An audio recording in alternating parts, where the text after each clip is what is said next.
Here's what you need for this project. You need a good machine. I have a Quattro. And I will zoom in on these settings.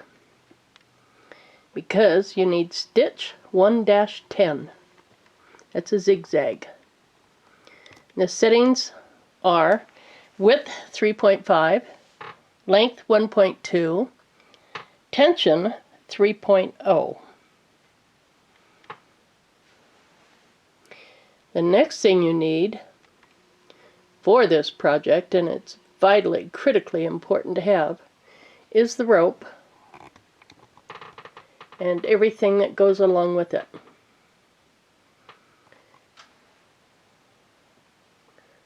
This is cotton clothesline from King Soopers, $4.29 for 100 feet. This 100 feet did 4 rope trivets. Pins if you need them. Tape measure. Yeah, you need to figure out how wide you're making it. Thread. A couple bobbins. You'll go through a couple bobbins on this project. Tweezers, scissors, fabric tack. I have 2 types. And of course, the most important thing, since this is a really dizzying project, is right there. Oh yes. Doesn't that look delicious? A Bloody Mary for when your mind gets wobbled or is that dizzied. Very slow project, but it's worth it. If you come down to your settings and you touch that, you'll see the pressure foot height is default. It's highlighted 7.5. Pressure foot pressure is highlighted. That's the default of 3. Now we'll come down here to go to the next page. You see the automatic fabric sensor system is on. That's what enables it to sew through this thick rope. That's why there's no extra settings. I'm going to try to show how to start this. And I'm probably not going to do well. I'll get my hands in the way. But I tucked that in really tight.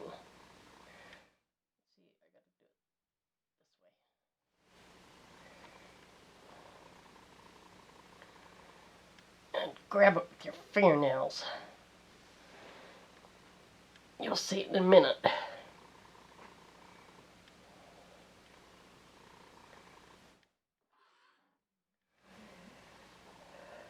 Now, the last 3 circles I've done, I have stitched the center about 1/4 inch.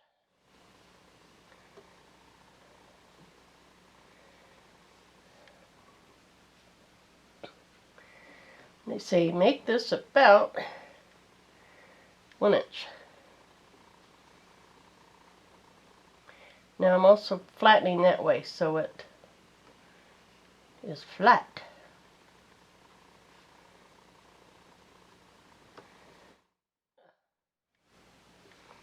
And I'm trying to keep it really tight, which it doesn't like to play. Let me try that. I have just sewn across this little circle with a straight stitch to hold it. I'm going to try and sew it the way it's supposed to be here.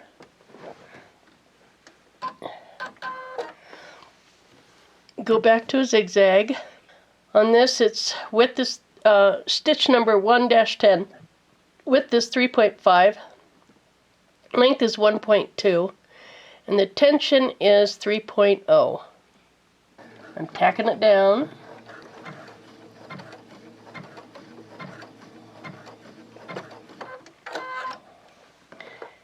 Now I'll roll it a little bit.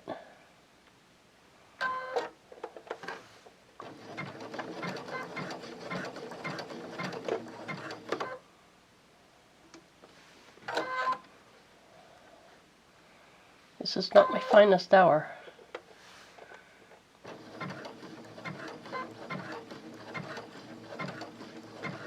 Now, Let me get through this.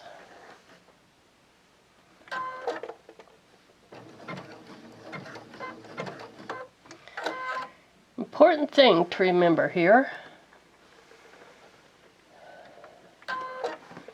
is don't put tension.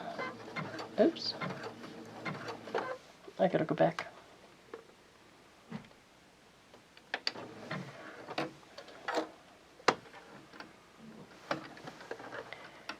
Oops.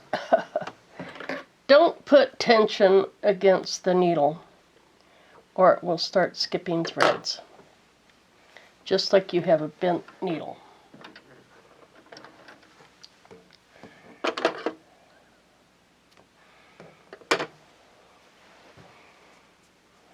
Here we go again.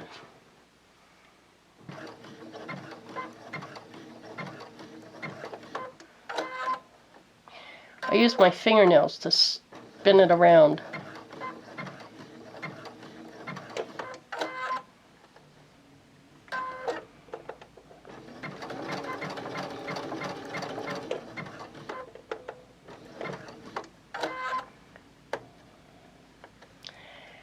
Now, let me get a little bit more on this, and I hope I'm not blocking the view.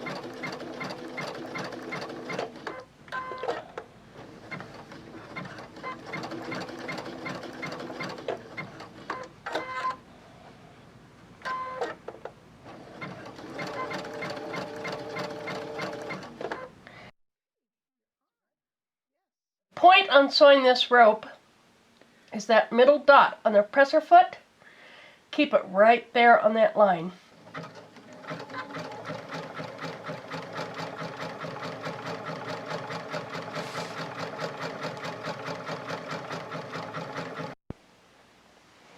I think I'm making my camera dizzy.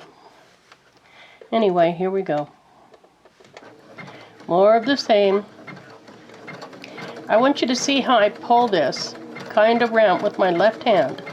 My fingernails, very gentle. And on my right fingers, I'm just keeping the rope kind of close to the coil.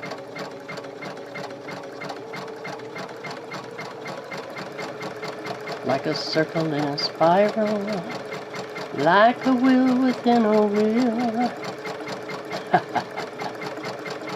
Okay.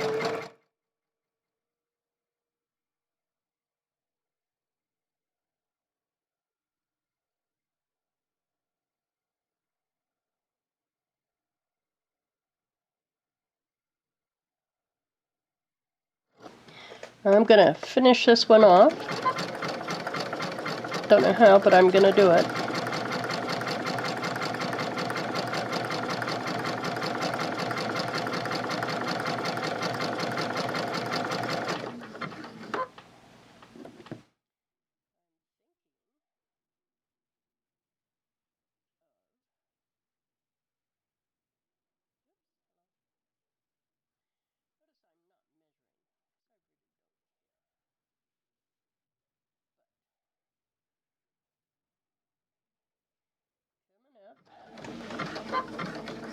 Now I'm going to widen.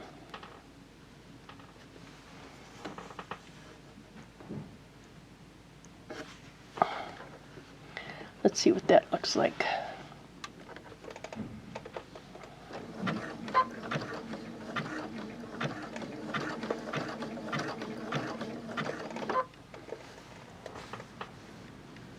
I know my hands are in the way.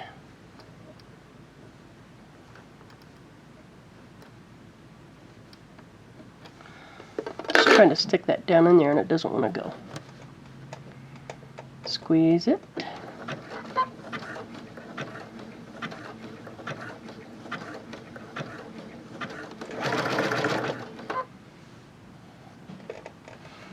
Narrow it down again. Yeah.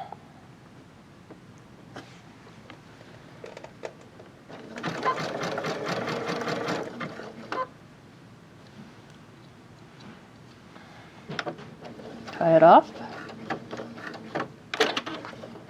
Let's go. Hello.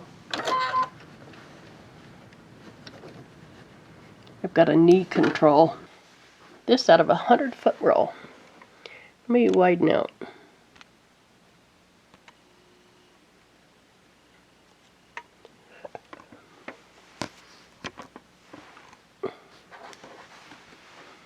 Okay.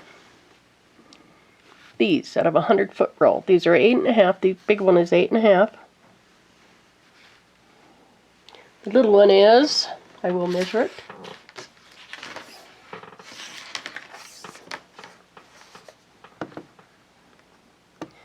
We'll call it 7. Now they're ready to embroider.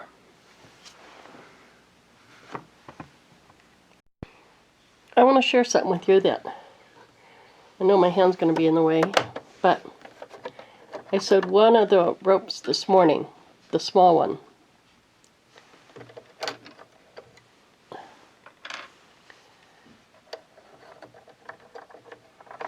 You see that white mark? Keep that in mind. Here is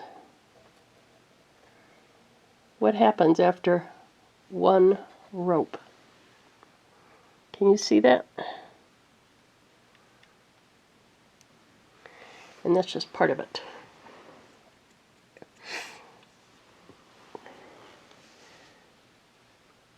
If you start skipping stitches while sewing, that's usually the problem.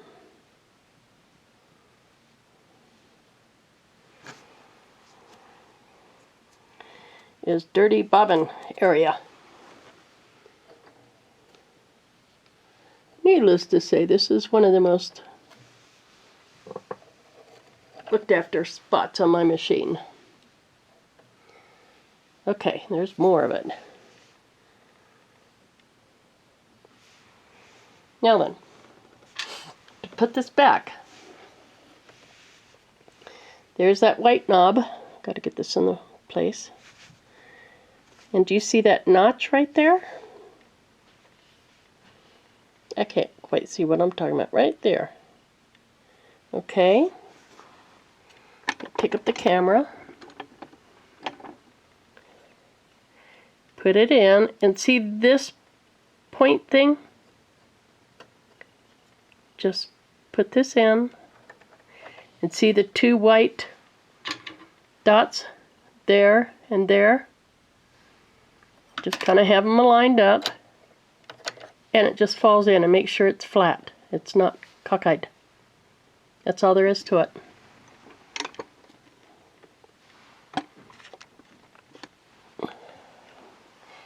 And then you put this back on, your cover plate. And then you can, I don't know how to get my camera over on the other side because the window of it is only for this side. But anyway, and then you put your bobbin in there. Put the lid on. You are good to go.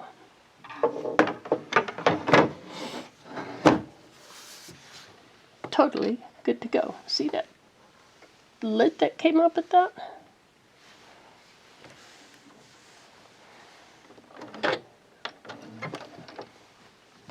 And there's your top and bottom, ready to go again.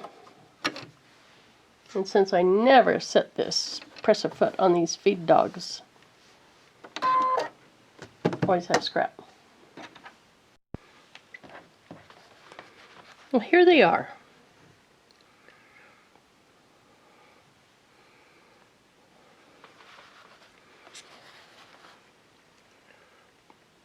I guess I'm a little too close, but it's okay.